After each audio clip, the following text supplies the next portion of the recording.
walking cane, self-defense training. We're going to go over basic concepts, ideas, the things that you need to do to get started defending yourself with a walking cane. Walking cane self-defense is accessible to anybody and everybody because anybody and everybody is allowed to carry a walking stick, or in this case, a walking cane. This is the Cane Masters Kane. We're going to talk about why that's important in a minute.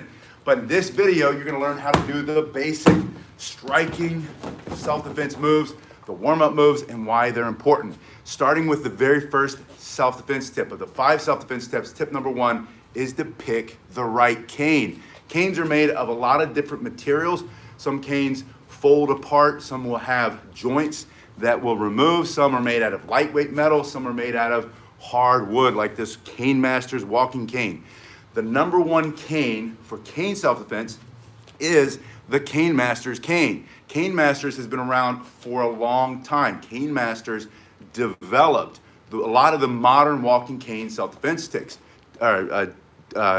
the things that we do now. Adrish says, hi, hello Adrish, just thinking about you today, long time no see. But the Cane Masters Kane, when you're looking for the right kind of cane, self-defense tip number 1 of the 5 self-defense tips of walking cane self-defense training is to pick the right cane. The reason that this is the right cane, you go lighter than this, you don't have the bone-breaking, bone-shattering, stopping power of the Cane Masters walking cane. Cane Masters walking canes are custom made, handmade here in the United States and designed to do things like that. Have this long, dull blade side that will just crash through bones. It'll stop somebody in their tracks.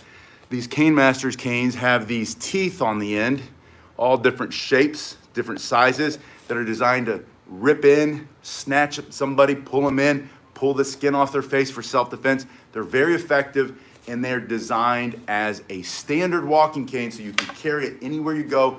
This is the Cane Masters Dojo training cane in oak. This is my daily training cane. I train with it every single day. You're gonna want a cane to train with every day. This is the one that I carry with me everywhere I go. This is my everyday carry cane, and you can see it looks a little bit fancier. It's a little bit nicer. It has these features, this grip, so when my hands get sweaty, it doesn't come off.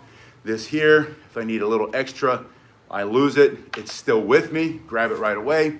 This teardrop design of this traveler cane, that means that that smaller edge right there is gonna compress flesh and break bone. It's made out of oak, it's hand finished, there's a process that makes these last forever. Good morning, Matthew. Matthew says, good morning. This is your daily training cane. So tip number 1 of the 5 self-defense tips, walking cane self-defense training, is pick the right cane. Have a training cane, and if you want, have an everyday carry cane. This can double as both. So if you have a limited budget, these are very inexpensive. You can see in that first link below just what these cost and some other canes, some other options. But picking the right cane is the first tip of the 5 self-defense tips. I personally like the Cane Masters cane. Another feature that most canes don't have, you can't buy a store-bought cane at the CVS pharmacy. You can get a cheap cane, but they're gonna break, and they have this narrow crook. That means that this part is very small. So I don't have the ability to stick my hand through there and do tip number 2, which is learning how to spin. So since we go into tip number 2, I'm gonna move this cane out of the way, grab the training cane, the Cane Masters training cane, and talk about learning how to spin for strength, flexibility, and endurance. Adrish asked for tips for stronger arms. I'll give you those, Adrish, in just a minute.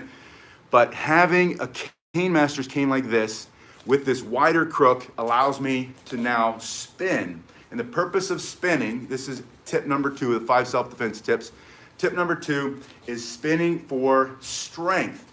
That means you're gonna get stronger hands, arms, shoulders, joints, and a stronger core. You're gonna be strong. You can do this standing or sitting. If you're in a wheelchair, you can still do this. If you're sitting on the edge of the bed, your legs aren't as strong, you have some knee issues, you can still do this spinning. You're gonna develop callus on your hands, so that allows you, when you need to, for it to slide through, get into that better position fast. But the spinning is very important for endurance. Spinning for self-defense with the cane builds your endurance, your ability to do more, to defend yourself longer, to stay in the fight longer. This is the first spin, and it's as simple as pushing and pulling. just making that small round cranking motion. It's going around, stomach up and in. Flexibility, you're gonna increase the flexibility in your hands in this next motion when you start to bring it over and back, over and back. Your endurance will increase, your strength will increase, all the strength, especially when we get into the slashing strikes, the strength is gonna increase in your hands, your body, your arms, because of the spinning. So tip number 2 of the 5 self-defense tips, walking cane self-defense training. Tip number 2, learn to spin for speed, strength, endurance, flexibility, callus on your hands, spatial awareness, timing and distance, proprioception, all of those things. It is not, however, a self-defense move by itself. Some use it for self-defense. You'll see some people are training like this, adding that spinning in. And I'm not saying don't do that, but I'm saying when you're training with me, hello Magnus from Sweden, Magnus is here. Magnus says hi to everybody. Learn to spin to increase your ability to fight. Speed, strength, endurance at a minimum, proprioception, spatial awareness, timing and distance, callus on your hand, going over and back, squeeze your belly up and in, your core muscles are getting stronger, your heart and lungs are getting conditioned so that you can last in the fight longer. You're getting healthier, stronger, leaner, just from spinning. Now, self-defense number 3. Good morning, we have W9 UFO. It's good to see you this morning. Good morning. Good morning to everybody. Of the 5 self-defense tips, walking cane self-defense training, number 5 is practice thrusts. I wrote it down so I didn't get lost. Thrusts, shoves, and slashing strikes. Number 5, we're getting into the meat of the techniques of self-defense training. Peter says hello from Germany. And konnichiwa. Black Panther says konnichiwa. Hello to everybody. So number 5, practice your thrusts. I like to keep self-defense practical and effective. I don't go in for a lot of fancy, flashy moves. And it's not that I haven't learned them. Good morning, Justin. Justin says good morning. It's not that I haven't learned them and that I can't teach them to you, because I have. I've been doing this for a very long time. We can teach all the joint locks, pressure points, takedowns, all of the ways to lock somebody up using the cane. They grab it, how to do the spinning motions to break their grip. We'll do that first. We must thrust. So if I put this between me and you, Vonulf, V-O-N-U-L, Vonulf 17523 says, bought the Dojo training cane a few weeks ago and you really like it. I really love these canes. These Cane Master canes can't be beat. That's tip number 1, pick the right cane. Can't beat a Cane Masters cane. So thank you. Thank you for getting the Cane Masters cane. From here, if I get into a better position, putting the cane between me and the enemy, the punk, the thug, the street tough, and I thrust, I now can keep them back, create some distance. The thrust, the straightforward thrust, is closing the gap fastest. It's that principle, the closest distance between 2 points is a straight line. So if I stick the cane between me and you, I'll thrust. If I hold it in this position, if you're holding it in this position, stick the cane between me and you, I'll thrust. If I'm holding it here and I slide it up, stick the cane between me and the punk, and I'll thrust. That'll be the first thing that I do to try to stop their advance. I'm gonna put it here. Now, you will learn how to do this technique, bringing it across here, bringing it up through the middle of their legs, across the side of the body. We're gonna go over all that, but first, as they come in, they catch you off guard, or you're ready for it, I want you to first stop their advance. A one-handed thrust or a two-handed thrust. So let's practice that real quick. Even though this is 5 self-defense tips, walking cane self-defense training requires that you get started with the basics, the things that work, the most practical techniques. Number 1 is a thrust. Start with it in your hand, put it between you and the enemy, and push. That's as simple as it is. From here, put it between you and the opponent, thrust. Put it here between you and the thug, thrust. From here to here, thrust. After you thrust, I want you to bring it to your shoulder. And again, we're gonna go over a different thrust, but we're gonna go to the shoulder next, because that is gonna give us a slashing technique. From here, bringing it forward from the shoulder. This is very important that it comes from the shoulder and not from up here in the sky somewhere. If I'm up here, I'm gonna run into the ceiling. If you're on the bus, you run into the top of the bus. If you're sitting on a plane, You'll defend yourself with the cane on the plane unless you bring your arm all the way up. You're in a tight space, close quarters combat, confined spaces, self-defense with a walking cane, but you lift it too high, they're gonna jump in, your arm wraps around, there's no power. You put it here instead and you come straight forward from here to here. This is still gonna allow you to then slash through. From here, slashing through, from here, slash through. Thrust first, stop their advance, bring it back here so you have power, and then you can turn your whole body. And with this Cane Masters Oak Dojo training cane, you're gonna compress flesh, break bones, you're gonna knock them out, turn off their operating system, especially if they have a knife or another weapon. You don't wanna stay in the fight for long. You wanna get out of the fight as fast as you can for self-defense. From here, if you can stop them and they go back, that's great. They keep coming, you're here, and you smash something, break a joint, break an arm bone, hit them on the side of the head, on the neck, they go unconscious. You end the fight as soon as you can for self-defense. So from here, thrust, slash, number 3, both hands on it like you're doing push-ups. You're just going to shove. From here, I'm close, this is close distance, and I'm hitting. What you're really doing is you're training thrust, slash, shove, thrust, slash, shove with your walking cane. Tip number 3 of your 5 self-defense tips allows you to go long distance, closer distance, and close quarters combat, hand to hand. They're in close here. Now you have your hands on it. Your hands aren't coming off. You're shoving. You can start to strike here. You bring it down on top, go back to a thrust, create that distance. That's how I want you to train. I want you to train distance. Long, closer, way too close. Get out of my face distance. So from here, thrust, slash, smash. Just pushing here like this. And then from here, this is a bonus technique. Get in this into all of the training. When you do the self-defense cane training with me, we'll get into every technique you can imagine, but we're gonna keep it simple and we're gonna do what works. 2 hands always works. From here, if it's in the other position, so that the crook is facing out, same thing, distance. From here, put your other hand on it for that slashing technique, and then when you come in closer, shoving, shoving, shoving, and then thrusting. Thrusting is always important to start with, or to finish with, than to start with, or to start with and to finish with, however you want to look at it. Just because you want to send them reeling back, rolling back, knock them off of you, knock them into the next room, into the next state, into the hallway. Get off of me. You have every right to defend yourself. Now, these are 5 self-defense tips.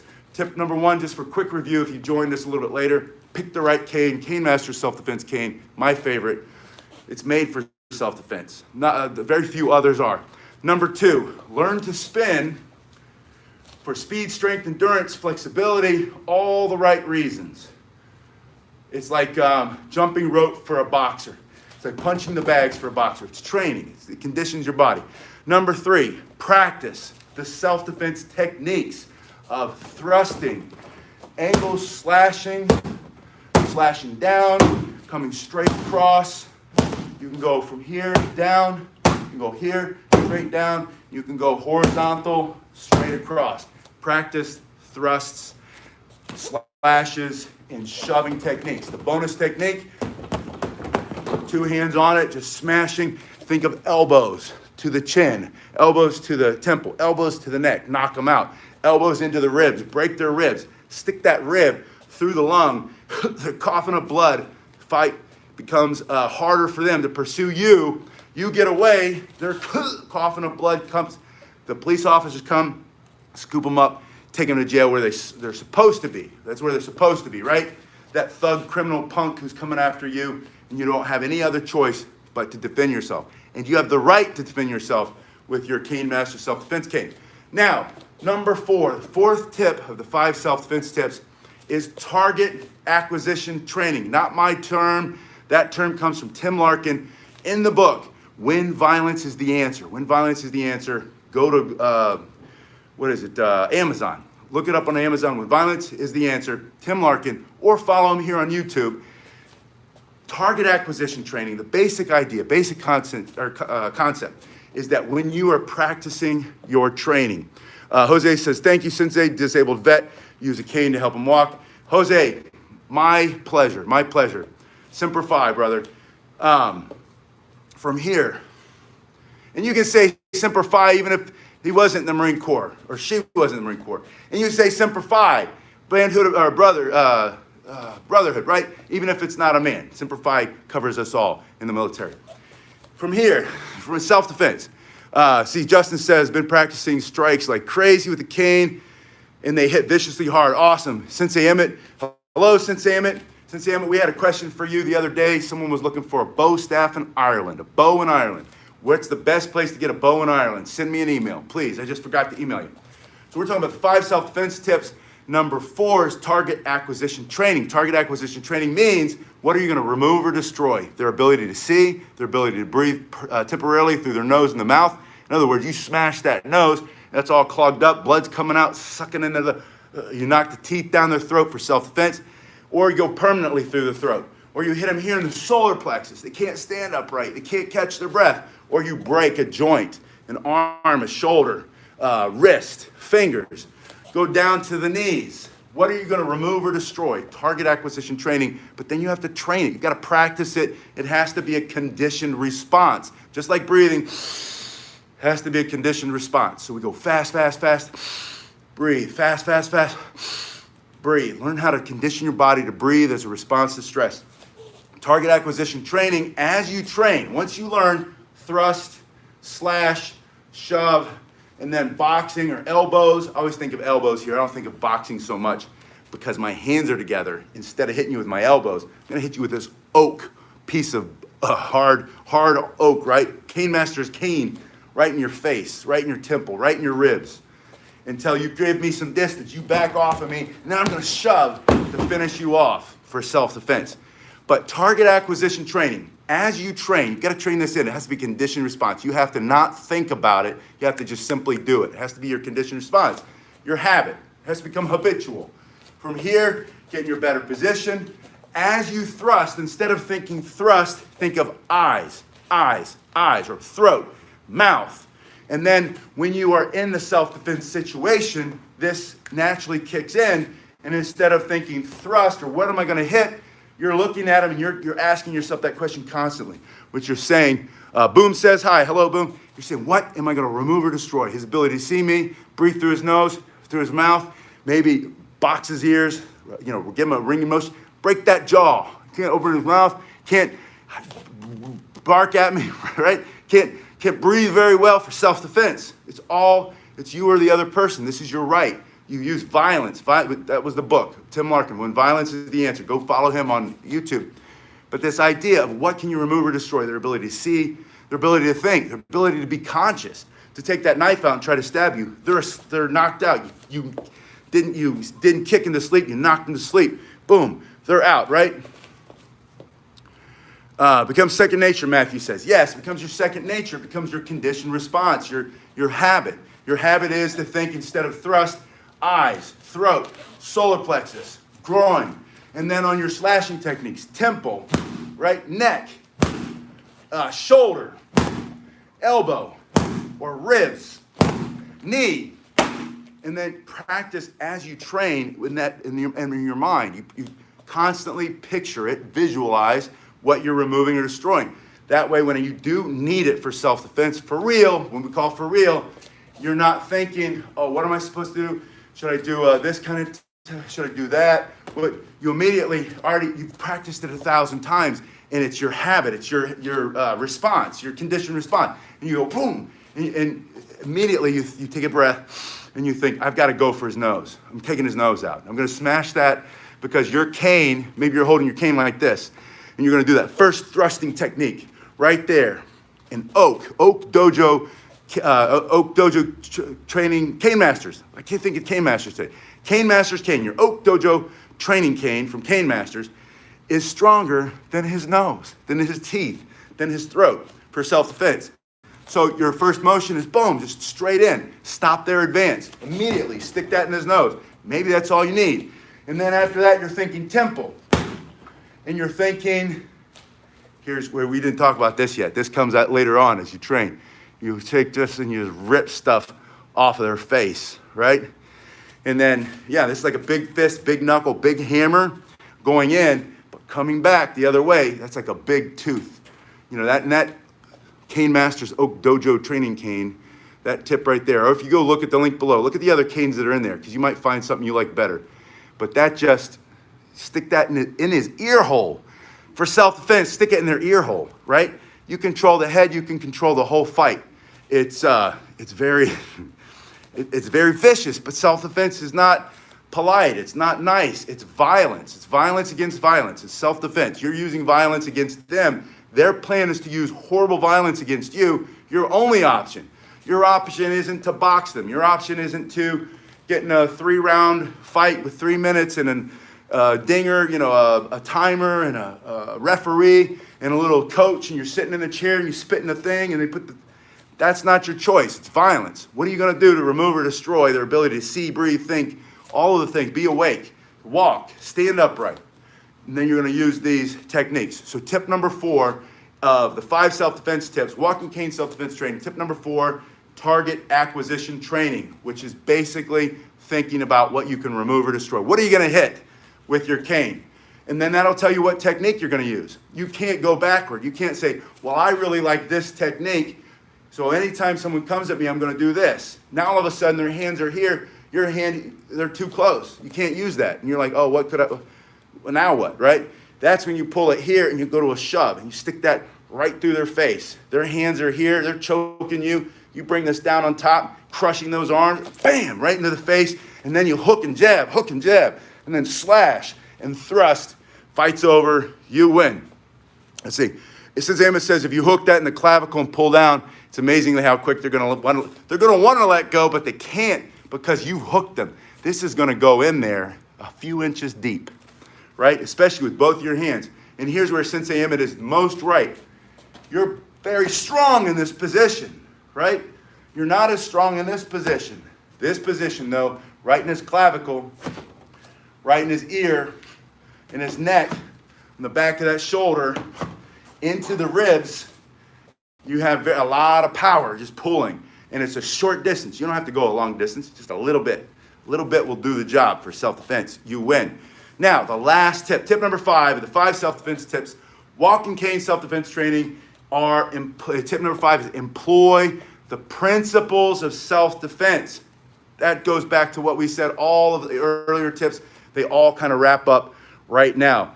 Justin says, yeah, with that crook, ouch. Absolutely, Justin, you're right. Ouch, that's an ouch right there. That's that Cane Masters Kane. Go below and look at that first link if you guys want to see some of the best canes for self-defense.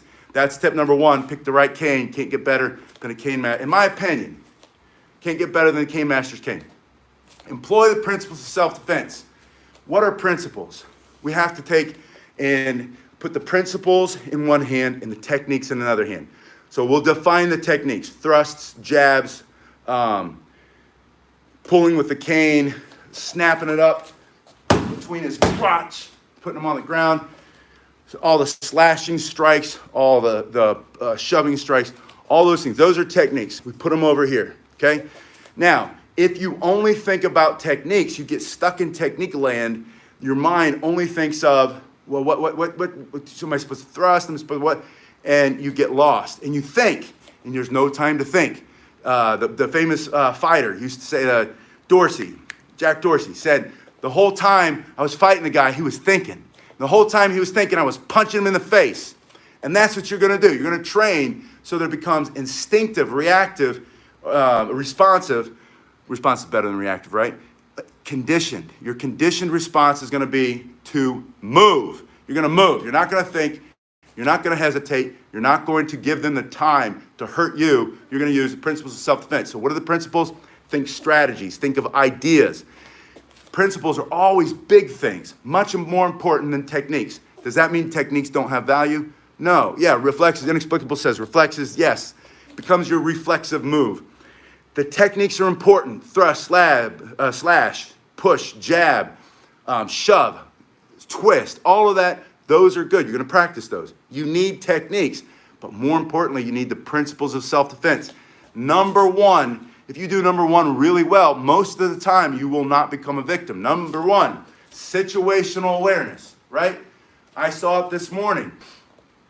Driving here on the way down, several times I saw an accident almost happen, and it's because people are paying attention to their phone. That's the best example of a lack of situational awareness. You can't be driving, especially 60 miles down a super busy road with massive trucks coming in and out, and be doing this. Eventually, it's going to catch up to you. Some of those people will have accidents. Some of them will cause accidents. But we're talking about situational awareness everywhere you go all the time. You come out of your apartment, your house, your room, and the first thing you do when you open the door is you look. And you look around. You look first at what's close to you. Is there anywhere someone could be hiding? Is there a corner? Is there a big bush? Is there a planter? Is somebody back there? And most of the time, no. And does it make you paranoid? Absolutely not. It makes you prepared. Don't be paranoid if you're prepared. Prepare or panic. Prepare or perish. So you first look close, then you look up, down the hallway, across the street, over by the bus station. Who is there? This morning, we pull in, and I see him before I even get into the parking lot. It's the same. I call him homeless, but I don't really think he's homeless. I think he's in a halfway house somewhere around here, but he's an aggressive panhandler who comes up and intimidates people and begs them for money. And he's not hungry, and he's not trying to get a better situation. He's looking for his habit. He needs to feed financially his habit to the dealer down the street. I've seen him do it, and I'm not going to be that guy, right? And I don't want him anywhere near my business because it hurts the business. So I've had confrontations with the guy, but this morning, now I've got people with me. I've got young people with me, so I have to handle it in a much different way. But situational awareness means that I saw that guy before a quarter mile down the road. And so that immediately gives me time to think about, okay, how am I going to handle this? Do I pull in, stay in the car, wait for him to leave? Do I circle the block? Because I got people with me. Circle the block, wait for him to walk through after he begs everybody and intimidates them, trying to get money out of them because he's going business to business, car to car, stopping people in the parking lot. Or do I park in a way that I have some other options? I had an appointment. I couldn't wait. I couldn't go around the block a few times, not waiting for this guy. I'm not going to let him interrupt that stuff. So I park. I say to the people with me, don't get out until I come and get you. And I step out and I create a block between me and the person. Now I handled it and it was fine. He walked away and there was some words exchanged. But I had to get in a better position. That's number 2. So what's the second part of the principles of self-defense? Number 1, situational awareness. I saw him. I knew that I've had problems with him before. And he's wearing a different outfit. And he keeps tapping something right here. What's he tapping? I don't know what he's tapping. But now I know that there's something there that he knows about that I should be aware of. He's wearing a big coat. It's 89 degrees outside. Situational awareness tells me, keep distance. Don't let this guy close the distance. So I'm, hey, you know what? Get out of here. You know, why are you doing? We talked about this last time. Don't come through the parking lot. You know, aren't you going to help me, man? Come on, man. Give me some help. And I said, you can't ask me for help when I watch you in front of my business, eat the food and throw the wrapper on the ground, right? Which is what he did. And he says, well, I'll go pick it up. He didn't. But I mean, so this is the scenario. But he's here and I'm about here. We can have a conversation. My hands are up, and I'm saying, you know, and I'm not threatening, but I'm prepared. And I step back, and I'm in a better position. If I had taken my cane out, which I chose not to do because I didn't want to escalate it if I didn't have to, I'm like this, right? Or less threatening like this. He comes in, tries to close the debt. What do we say? Thrust, right? Stop his advance. Strike, thrust, smash. Then you're ready for that. That's what principles come in to play. Number 1, situational awareness. Number 2, get in a better position. Number 3, ask yourself that vital, most important question of self-defense, which is, what targets are you going to remove or destroy? And it's always going to be different. That's the whole purpose of the principle instead of the technique. I could have said to myself with this person this morning, okay, if he closes the distance, then I'm going to do this. So I have something in mind. I know what I'm going to do. But then what happens if something comes out of his pocket? If his buddy, I didn't see his buddy, comes from the side, or I sent somebody behind me. It's always going to change. So you have to be able to ask yourself to be able to respond. That's where your training comes in. So principles of self-defense, that's tip number 5, self-defense tips, walking cane self-defense training. Again, number 1 is situational awareness. Get your phone. If you're walking down the street and you're staring at your phone, you have 0 situational awareness. None. You are an easy target, plus you have something that somebody wants, and you're clueless to the world. If you don't get hit by a car or walk off the curb and fall into the street, then somebody else it's easy for them to come up and harm you because you're paying attention here. There's nothing that you need to do this with. Maybe it's directions. You stop, put your back to the wall, lift it up in front of your face, look at it. That way you can see everything from side to side. You know what's behind you. Put it back in your pocket, and then you move. You move with the phone in your pocket. You don't move with the phone in your hand staring at it like this with your head down, giving yourself a neck problem and bad posture anyway. Situational awareness, number 2, when you need to get in that better position, you can step back and create distance.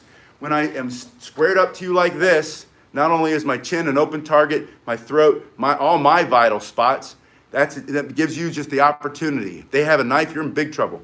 If you step back, you put your hands up, even if you have nothing in your hand, hey buddy, back up. Now your arms are between you and the other person. Yeah, Magnus says you've got to pay attention in Sweden. You got to pay attention everywhere now. This is the reality we live in now. Safety has changed. What areas are safe is starting to shift and change. If things continue to progress with the economy going like this, because of the COVID, because of what was coming anyway, there might be a lot of unemployment in the future. There might be a lot of businesses shut down in the future again. Who knows? Maybe it gets better, maybe it doesn't. But politically, you have these winds of change where areas around us are becoming less and less safe. Matthew says situational awareness, absolutely paramount.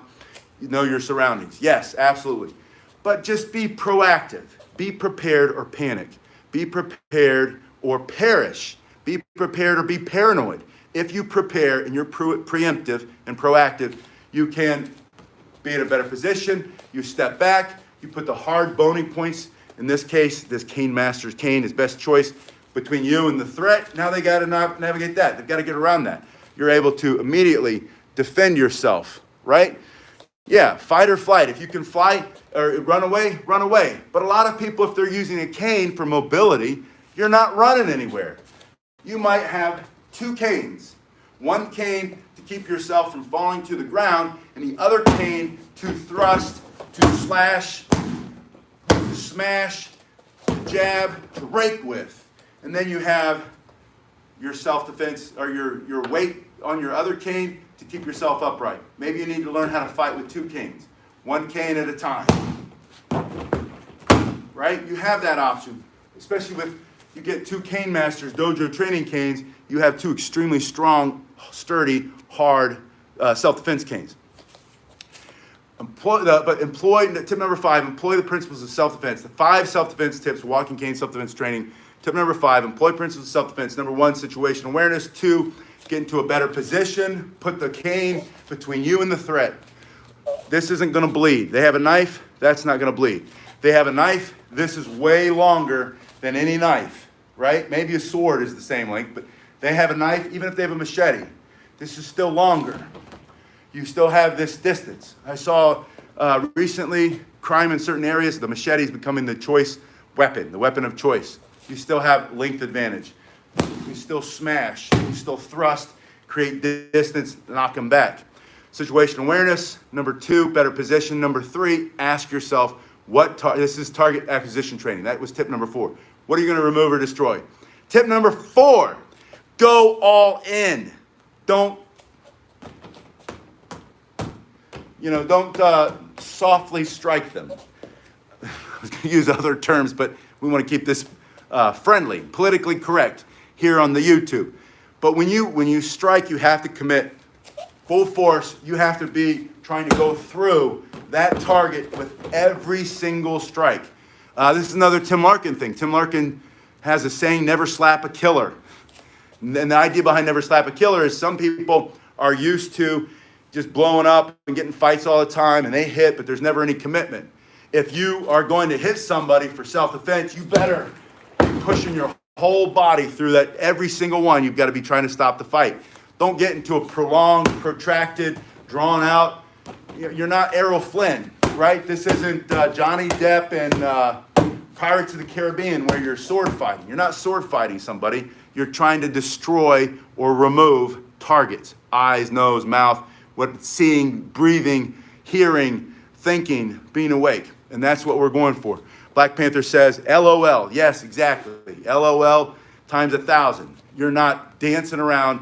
You're going for self-defense. You're trying to remove, you're trying to destroy their ability to hurt you or hurt the people you care about, the people who are with you, your little people, your older people, your significant other, the people you are protecting with your walking cane for self-defense.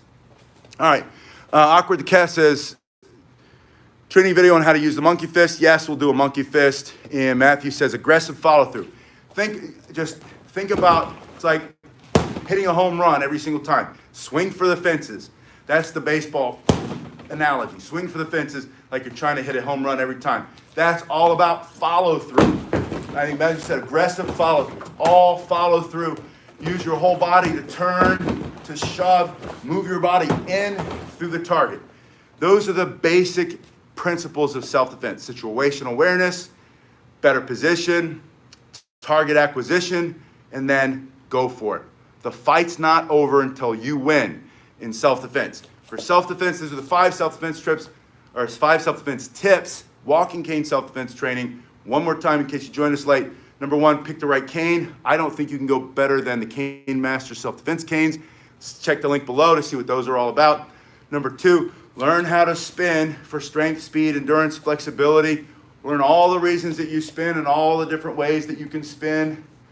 And it breaks up the monotony of training, disguises repetition, develops spatial timing and distance, spatial awareness, all those great things just from the spin. Number 3, practice thrusting, slashing strikes, shoving, and two-handed striking. Just think of boxing their face.